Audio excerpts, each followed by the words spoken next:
"Sir, my baby sister is freezing," little boy said. The CEO wrapped him in his coat and took home. The snow had been falling for hours. Thick, heavy flakes covered the empty park like a white blanket, muffling every sound. Wind howled through the bare branches above. Christmas lights blinked across the street, warm and distant, like another world. On a bench beneath a broken street lamp, a little boy sat completely still. His name was Caleb, 4 years old. He was bundled in a jacket 2 sizes too small, his legs pulled up tight, trying to keep warm. In his arms, wrapped in a thin blanket with one fraying edge, was a baby girl, his baby sister, Ellie. Her face was flushed, tiny nose red, lips slightly blue. Her eyelids fluttered as she whimpered softly against his chest. "Shh," Caleb whispered, rocking her gently. His voice was hoarse from the cold. "Don't cry, Ellie. Big Brother's here." She let out another tiny, broken sob. Caleb leaned closer, trying to shield her from the wind. His fingers, red and raw, trembled as he pulled the blanket tighter around her. The snow didn't stop. It gathered in his dark hair, melted slowly down his cheeks. "Mommy's gonna come back soon," he murmured, as if repeating something he had told himself over and over. "She promised. She just went to get something. She said to stay right here." He looked up. No one. The park was empty. Just shadows and snow and silence. He looked down at Ellie again. Her eyes weren't really opening anymore. Her lips trembled. "Please don't get colder," he whispered. "You gotta be brave, okay? Like Mommy said." He looked around again. "Somebody," he called weakly.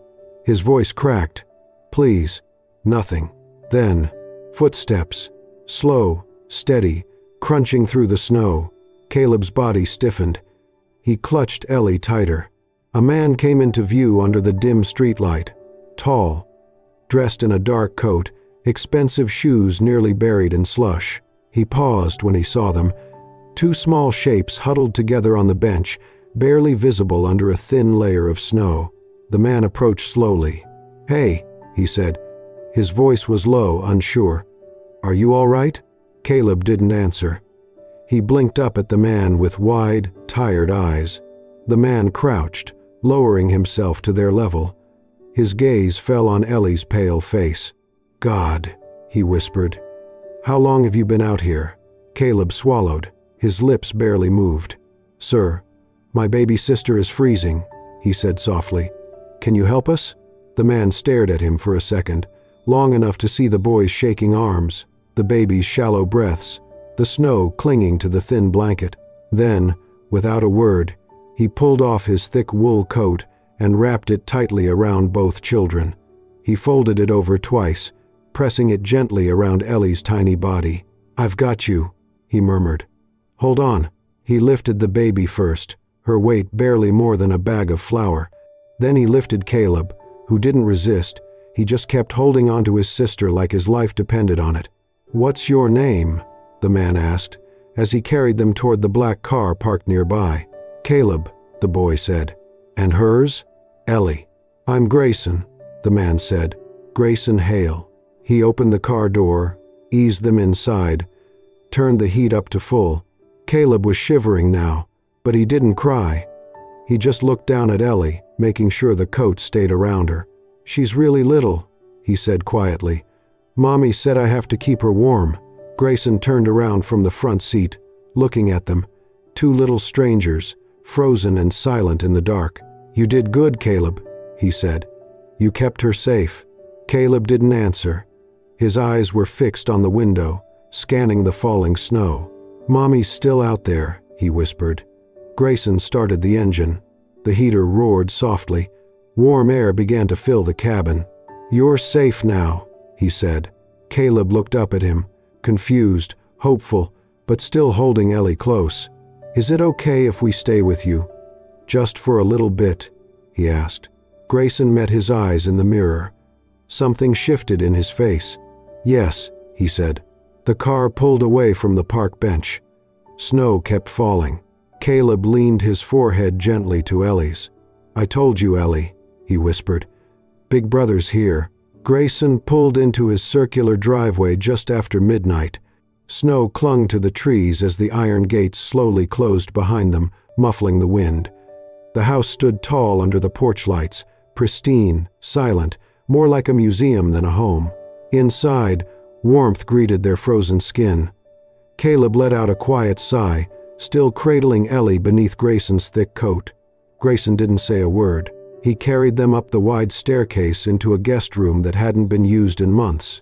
The sheets were clean, untouched. He laid Ellie gently on the bed, her tiny face pale and still. Then he knelt beside Caleb to remove his soaked socks and shoes. The boy's small toes were red with cold. Caleb blinked at the high ceiling and polished floors. "Is this a hotel?" he asked softly. Grayson offered a faint smile. "No, just my house." Caleb nodded, still holding Ellie close. Whether the answer comforted him or not, Grayson couldn't tell. He picked up his phone immediately. "I have 2 children here," he told his physician. "One's about 4, the other just a baby. Cold exposure. I need you here now." As he waited, he paced, checked Ellie, checked Caleb. Their stillness made his chest tighten. He found a thick blanket in the closet and wrapped it around both of them. Then he sat on the edge of the bed. Without a word, Caleb leaned against him, resting his head on Grayson's arm. Grayson froze, unsure what to do. He hadn't touched anyone with this kind of closeness in years, but he didn't move away. He let the boy stay. 20 minutes later, the doctor arrived. Calm, quick. He examined Ellie, then Caleb. "No frostbite," he said, "but definitely early hypothermia. They're lucky." Grayson stood by the door afterward, watching the children now tucked safely under layers of blankets, slowly relaxing into sleep. Then Ellie whimpered. A thin cry. Grayson rushed to the bed, unsure. "She's hungry," Caleb murmured. Grayson asked, "Do you know what she drinks?" "Formula. Mommy always makes a bottle before bed." Grayson nodded and hurried to the kitchen. The sleek surfaces felt colder than the snow outside. He tore through cabinets until he found a forgotten donation box. Baby formula, bottles, instructions. He boiled water, let it cool, spilled some. The bottle was too hot. He hissed in frustration. A quiet voice from behind startled him. "You have to warm the milk first." Grayson turned. Caleb stood there, wrapped in a blanket. "Not too hot," the boy added. "Cold milk makes her tummy hurt." Grayson nodded. "Right. Not too hot." He followed Caleb's instructions carefully. When the bottle was ready, he handed it to him. Caleb tested the warmth on his wrist like a pro. "She'll drink that," he said. "Can I feed her?" Upstairs, Grayson sat nearby while Caleb held Ellie, guiding the bottle to her mouth. Her hands gripped his finger as she drank, eyelids fluttering. Caleb whispered softly, "It's okay, Ellie. I'm here." When she finished, Grayson gently lifted her and placed her into the crib that had been assembled just hours earlier. He covered her with the softest blanket he could find. Then, he did something unexpected. He hummed. It wasn't a song he knew, just a low, warm sound from deep in his chest. Ellie's breath evened out, her face calm. From the bed, Caleb whispered, "You have a nice voice." Grayson gave a soft laugh. "Thanks." He stayed by the crib, watching Ellie breathe, then turned to see Caleb, already falling asleep, curled beneath the blanket, his small body finally at rest. The house was quiet, but for the first time, it didn't feel empty. Grayson didn't sleep that night, not because he couldn't, because something inside him had changed, and he didn't want to stop watching over them. The next morning, the house was quiet. Sunlight poured softly through the tall windows of Grayson's home, glinting off polished countertops and untouched marble floors. In the kitchen, the scent of freshly brewed coffee floated in the air as Grayson stood at the counter, still in his robe, stirring his cup slowly. Soft footsteps tapped down the hallway. Caleb peeked around the corner. He was in his tiny socks, dragging the oversized pajama pants Grayson had found for him the night before. He walked in quietly and climbed onto one of the bar stools. Grayson looked over and offered a gentle smile. "Morning, buddy." Caleb didn't smile back. His hands fidgeted with the hem of his shirt. Then, in a voice barely above a whisper, he asked, "Mr. Grayson, do you think Mommy is still looking for us?" Grayson turned fully toward him, the warmth in his eyes softening even more. "I don't think," he said. "I know she is, and we're going to find her." Caleb's shoulders dropped just a little, a flicker of relief crossing his face. He sat quietly for a moment, then spoke again. "Her name's Lila. My mommy. She works at a place called Bluebird Cafe." He nodded, more to himself than anyone. "She bakes cookies, chocolate chip ones. She said when I turn 5, she'll make me a birthday cake with stars on it." Grayson crouched beside him now, listening fully. "Do you remember anything else about her?" he asked softly. Caleb's eyes lit up a little. "She has sunshine hair, like yellow and shiny. She sings to Ellie every night. Even when she's really tired, she sings." Grayson paused, absorbing every word. "Do you remember where the cafe is?" Caleb frowned. "No, but it has a bell on the door. It always rings when she walks in. I wait for her at the window sometimes after preschool. I know it's called Bluebird." Grayson nodded. "That's a start. That's a really good start." Caleb looked down. "Is that enough?" Grayson stood and ruffled the boy's hair. "Let's find out." He grabbed his laptop from the living room and set it on the kitchen island. Caleb scooted closer, watching as Grayson typed Bluebird Cafe into the search bar. Dozens of results came up, some local, some out of state. Grayson refined the search, narrowing it to within the city limits. "I'll check each one," he said. He opened a map and began marking every cafe that matched or came close. Bluebird Cafe, Bluebird Bakehouse, the Bluebird Nest. Caleb leaned his chin on his hand, watching silently. "We'll start near the central bus station," Grayson said more to himself, pointing on the screen. The plan was forming in Grayson's mind. It was still Christmas weekend. Roads were packed. Some cafes might be closed, but some might not. Either way, he wasn't going to let it go. Snow kept falling steadily over the city, blanketing rooftops, streetlights, and sidewalks in thick layers of white. The car's windshield wipers scraped rhythmically, clearing the frost as Grayson drove slowly through slushy roads. Beside him sat Caleb, bundled in a thick coat, his arms wrapped protectively around Ellie, who was nestled in a blanket. Her tiny eyes blinked sleepily, unaware of the journey unfolding around her. They had already passed 3 cafes. None of them felt right. Grayson pulled up to the next one, the Bluebird's Nest. Caleb glanced out the window, studying the entrance carefully. Then, with quiet certainty, he shook his head. "This isn't the one," he whispered. "Mommy's cafe has a bell on the door. It always rings when she walks in." Grayson made a note. That detail might seem small, but to him it was gold. As they moved on to the next location, Caleb suddenly spoke again. His voice was hesitant, as if he wasn't sure he should share it.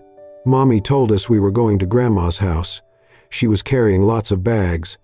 At the bus station, someone knocked her down, and then I couldn't see her anymore." Grayson slowed the car. There was a long silence between them. The pieces fell into place in his mind. The crowd, the chaos. Lila hadn't abandoned her children. She'd lost them, in the most terrifying way imaginable. He said nothing, just reached over and gently placed a hand on Caleb's shoulder. The boy looked out the window again, his little fingers tightening around Ellie. They continued searching, but something had shifted. The tension inside the car became heavier. Caleb grew quieter. He refused to get out, even when Grayson offered to carry Ellie inside to keep her warm. When Grayson reached for her, Caleb blocked him, eyes wide. "No," he said firmly. "I promised Mommy I'd protect her. I didn't keep her safe last time." Grayson's breath caught. The pain in the boy's voice wasn't just fear, it was guilt, misplaced but heavy. A child carrying a weight far too big for his small shoulders. "You did your best, Caleb," Grayson said softly. "You're doing so good." Still, Caleb clung to Ellie like she was all he had left. By late afternoon, they had nearly exhausted the list. The snow was falling harder now, and the sky was turning steel gray. Grayson sighed, steering the car down a narrow street near the old bus terminal. "Maybe we'll try again tomorrow," he murmured. And then, "Sir, that's my mom. That's my mom." Caleb pressed his hands and face to the cold window, his breath fogging up the glass. Grayson hit the brakes. "You're sure?" he asked. Caleb nodded so hard it looked like his head might fall off. "That's her. Mommy. I see her." Grayson turned his gaze toward the sidewalk. And there, under a flickering street lamp, stood a woman. Her coat was thin. Her hair, golden and slightly messy, was tied in a loose bun.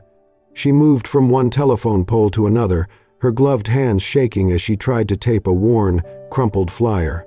Even through the misty glass, Grayson could see the photo. 2 children. She was crying, though trying to stay composed. Her eyes scanned every passerby with frantic hope, heartache carved into every line of her face. Grayson couldn't breathe. Beside him, Ellie stirred and let out a soft sound. Then came a babble, gentle and broken. "Ma. Grayson turned to Caleb. "Do you want to go to her?" Caleb looked up, tears already welling. "Can we?" Grayson opened the door. He scooped Ellie into his arms, careful not to jostle her, and followed behind as Caleb ran ahead through the snow. "Mommy!" the boy shouted. The woman froze. Her body went stiff, then turned slowly, almost afraid to believe what she'd heard. Her eyes locked on the little boy barreling toward her. She dropped the flyer. It fluttered away in the wind as she fell to her knees. "Caleb!" she cried out, catching him as he leapt into her arms. Tears poured down her face. "My baby, oh my God, my baby." Grayson stepped closer. Ellie nestled against his chest. The woman looked up, gasping when she saw her daughter, safe and sleeping. Grayson gently passed Ellie into her trembling arms. Lila sobbed, cradling both children as if afraid they might vanish. "Thank you," she said through the tears. "Thank you, thank you." She kissed their heads, whispering prayers and apologies. Then slowly, she raised her head. Her eyes, ocean blue, glassy with emotion, met Grayson's. They said nothing. They didn't need to. There was recognition there, relief, and something deeper. Grayson offered a quiet smile. "They're strong," he said, "just like their mother." Snow fell gently around them as Lila held her children close, her entire world restored in a single, breathtaking moment. Grayson stood a few feet away, heart fuller than he'd ever known, and for the first time in years, his eyes softened completely. A family, scattered, broken, was starting to come back together. Snow was still falling hard when they got back to Grayson's house. The wind howled around the car as he opened the front door and guided them in, Caleb half asleep in his arms, Lila holding Ellie tightly to her chest. Her eyes were red from crying, her body stiff from the cold, but her grip on her children never wavered. "You're welcome to stay," Grayson said quietly. "At least until the storm passes." Lila hesitated in the hallway, glancing down at Caleb, then back at Ellie. Both children were already dozing off, safe, warm. She looked at Grayson. His coat was soaked, his hair disheveled, but his eyes, steady, kind. She nodded. "Thank you," she whispered. That night, they tucked Caleb into the guest room bed. Ellie was placed gently in her crib nearby. Grayson stayed until both were asleep, then silently stepped back into the hallway with Lila. "You've done a lot for us," she said. Grayson shook his head. "I just did what anyone should." She gave a small, tired smile. Not everyone would have stopped. The next evening, they shared their first meal together. It was awkward at first. The kitchen table, usually set for one, now held 4 mismatched plates, plastic cups, and bowls of steaming chicken soup. Grayson cleared his throat, glancing around. "I'm not much of a cook," he admitted, "but it's edible, I think." Lila picked up her spoon. "It smells good." Caleb, sitting between them, leaned close to his mother and whispered with a sleepy grin, "Mommy, Mr. Grayson can cook soup like you. He made chicken soup when you were gone." Lila looked over at Grayson, surprised. He gave a small, almost embarrassed smile. She laughed softly, not out of politeness, but something warmer, real. "Then I guess you did more than just keep them warm." Grayson's chest ached with something he didn't know how to name. That night, Ellie began to fuss. By midnight, she was running a slight fever. Lila rushed to her side, trying to soothe her, but the baby whimpered restlessly in her arms. Panic flickered in Lila's eyes. Grayson entered the room quietly, a cool, damp cloth in hand. He knelt beside her, offering it without a word. She took it, her hands trembling. "I haven't slept in days," she murmured. "And she never gets sick." Grayson reached out, his hand gently covering hers as she pressed the cloth to Ellie's forehead. "You're not alone anymore," he said. Lila blinked at him. Her lips parted, but no words came. Her eyes shimmered. She looked down at Ellie, then back at him, and gave the faintest nod. Together, they sat by the crib, watching over her. Lila began to hum, a soft lullaby, almost a whisper. Ellie's breathing slowed, her tiny hand opened. Grayson leaned back and closed his eyes. He'd never heard anything so calming. Later that night, Caleb called softly from the other room. Grayson went to him. "Couldn't sleep?" he asked. Caleb shook his head. "I was thinking about Daddy." Grayson sat on the edge of the bed. "He was strong," Caleb said. "He used to lift me up to see the stars." Grayson listened, then tucked the blanket around him. "Your daddy would be proud of you," he said. Caleb looked up. "Can I still hug you even if you're not my daddy?" Grayson didn't hesitate. He opened his arms. Caleb climbed into them and hugged him tight. It was late when Lila walked into the kitchen to get a glass of water. She paused in the doorway. Grayson had fallen asleep on the couch, head tilted to the side, arms curled protectively around Ellie, who was now sleeping peacefully on his chest. The fire had gone low in the hearth, casting long shadows across the room. Lila didn't say anything. She just stood there, watching them. Her grip on the glass loosened slightly. Her shoulders dropped. For the first time in a long time, she wasn't holding everything on her own. And that realization made her eyes blur with quiet tears she didn't wipe away. Not this time. The snow had finally softened, blanketing the front yard in quiet white. The storm had passed, leaving behind a calm stillness. Early in the morning, while Caleb and Ellie still slept, Grayson handed Lila a spare pair of gloves and a shovel. "Want to help me dig us out?" he asked with a small smile. Lila chuckled. "Only if you promise not to laugh when I fall." They stepped outside together, side by side, working in slow rhythm under the pale winter light. Their breath clouded in the air, shovels scraping gently along the walkway. It was the first time they'd been alone. "Was it hard?" Grayson asked after a while. "Raising them on your own?" Lila kept her eyes on the snow. "Yes," she whispered, "but not the way people think. I lost my husband in a car accident when I was 6 months pregnant with Ellie. Caleb was just learning to walk. I didn't have time to fall apart. I worked. I hoped they'd be okay." Grayson glanced over at her, surprised by the honesty in her voice. "I stopped dreaming," she continued. "No painting, no baking, just survival." He nodded slowly. "I get that. I grew up without parents, bounced around foster homes. I thought building something big would make me feel whole." "Did it?" she asked. "No," he said quietly. "Turns out it's not things that matter. It's people." That afternoon, while helping Grayson sort through old storage, Lila opened a door at the end of the hall. Sunlight streamed through tall windows.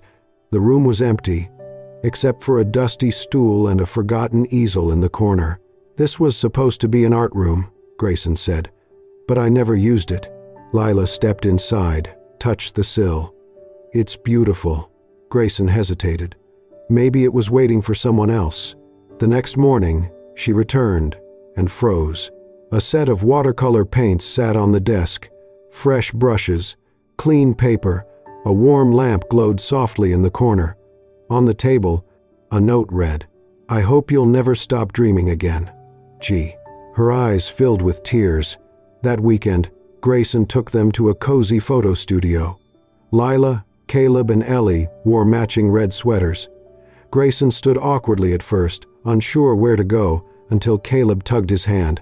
"You go here," the boy said, pulling him beside them. In the photo, Caleb stood in the middle, holding both their hands. Ellie sat giggling in Lila's lap. "Now we all match," Caleb grinned. That night, after the kids were asleep, Grayson framed the picture and placed it above the fireplace, replacing a cold, abstract painting with something warm, something real. On New Year's Eve, they curled up together in the living room. The fire crackled in the hearth. Lila leaned beside Grayson, their legs almost touching. The kids played quietly nearby. At midnight, fireworks lit the sky. Colors flared across the windows. "I never thought I'd find home again," Lila whispered. Grayson looked at her. "Maybe home finds you." She smiled. Just a little, but enough. Later that night, long after the fireworks faded, the four of them stayed right there in the living room. Ellie lay curled on Lila's chest, warm and still. Caleb rested his head on Grayson's leg, one hand gripping his sweater. Grayson, eyes heavy, reached across the couch. His fingers found Lila's hand. She didn't pull away. And in that moment, there were no promises, no explanations, just quiet understanding. A man who had lived behind walls, a woman who had lost her light, two children who needed more than shelter. They weren't a traditional family, but they were becoming something else, something stronger, something true. Lila stood by the window, arms wrapped tightly around herself, watching snow fall onto the front lawn. Days had passed since the reunion, and while warmth filled every corner of Grayson's home, something inside her remained unsettled. When Grayson entered the room, she turned. "I think it's time we go," she said softly. "We've stayed too long. I have a friend near Millfield. It's not much, but she said we could stay a while." Grayson nodded once. "Of course, whatever you need." She waited, hoping for more, but he stayed silent, his expression careful, unreadable. The quiet stung worse than any goodbye. She left without another word, and Grayson stood alone, staring at the space she'd left behind. That night, long after the kids were in bed, Grayson sat beneath the Christmas tree. The lights twinkled softly. In his hands was the photo they'd taken together, Caleb's wide smile, Ellie clutching his sweater, Lila's gentle eyes. It looked like a family. Footsteps padded in behind him. Caleb, still in pajamas, held something folded in his small hands. He climbed onto the couch and sat beside Grayson without a word. "I drew this," he whispered, offering the paper. Grayson opened it. Crayon lines formed 4 figures beneath a crooked roof, hearts in the windows. A house, a family. Caleb leaned closer. "I know you're not my daddy, but I love you like one." Grayson's throat tightened. The drawing blurred in his vision. For the first time in years, tears escaped down his cheeks. He reached out and pulled Caleb into a hug, holding him close. No words, just truth. The next morning, the house was quiet. Lila packed slowly, folding the few belongings she had brought. On her way past the art room, something new caught her eye. Just outside the door sat a box of watercolor paints, a pad of thick paper, and a small card with simple, familiar handwriting. "I hope you'll never stop dreaming again, G." She froze, hand brushing the top of the box. It wasn't sadness that filled her, it was something softer, something she'd forgotten how to name. She turned, and Grayson was there, standing silently in the hallway, hands in his pockets, eyes steady but open. He didn't ask her to stay. He didn't say a word. He didn't have to. She clutched the card to her chest and walked on. Outside, Lila buckled Ellie into her car seat while Caleb climbed in beside her. Snow drifted lazily down, covering the road in thin white. Grayson stood at the doorway, watching from afar. As Lila turned the key, Caleb's voice broke the silence. "Why can't we stay here, Mommy? We're a family now, right?" Her hands froze on the wheel. She looked into the rearview mirror and saw her son's eyes, so full of trust, of hope, of certainty. She looked back at the house, at the man who had once been a stranger in a snowstorm. The engine shut off. Snow crunched under her boots as she stepped out, holding Ellie, Caleb trailing close. Grayson turned at the sound. Lila met his eyes. "Is the offer still open?" His face didn't show surprise, only something deeper, relief, maybe even joy. That night, as the clock struck midnight and fireworks painted the sky, the four of them sat on the couch together. Ellie slept on Grayson's chest. Caleb curled against Lila, eyes heavy. "Can we live here forever?" Caleb asked, looking up. Grayson glanced at Lila. She met his gaze and nodded, voice barely a whisper. "Yes, forever sounds just right." Outside, the snow continued to fall. Inside, love had settled in, quietly, completely, and for good.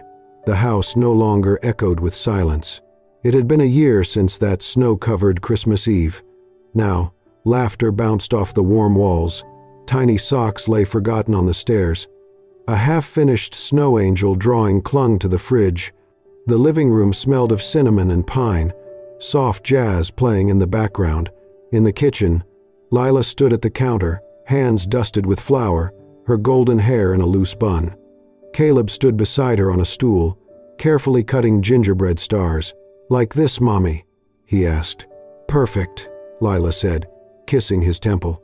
Across the room, Ellie toddled on wobbly legs, giggling as she clutched a stuffed penguin.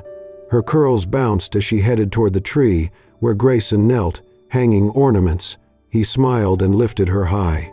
"Look, Miss Ellie," he said, pointing. "Caleb made that star, remember? It was crooked, made from yellow paper and glue, but it gleamed brighter than gold in their eyes." Lila glanced over and caught Grayson's eye. He smiled. She smiled back. No grand wedding had happened. No crowd, no photos.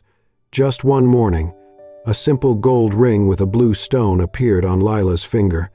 She'd said yes, not with words, but in how she stayed. There was no need for fanfare. They had something better. Love, quiet, steady, and real. Later, while the kids napped, Lila stepped into the small sunlit room at the end of the hall, her studio now. Once empty, it was now filled with brushes, canvas, and warmth. On the wall hung a framed article from the local paper about her art exhibit. Grayson had quietly submitted her paintings to a charity auction.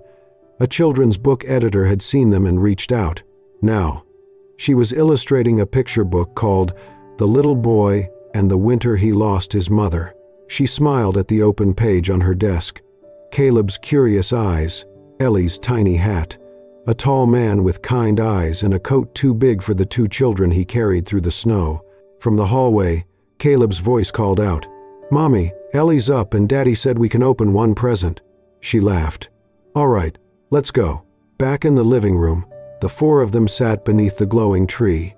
Caleb reached for a red gift with silver stars. The tag had his name written in Grayson's neat handwriting. Inside was a canvas. He gasped when he saw it. A painting, done by Lila, of the four of them holding hands in falling snow. Caleb stood in the middle, Ellie on Grayson's shoulders, Lila's arm around them all.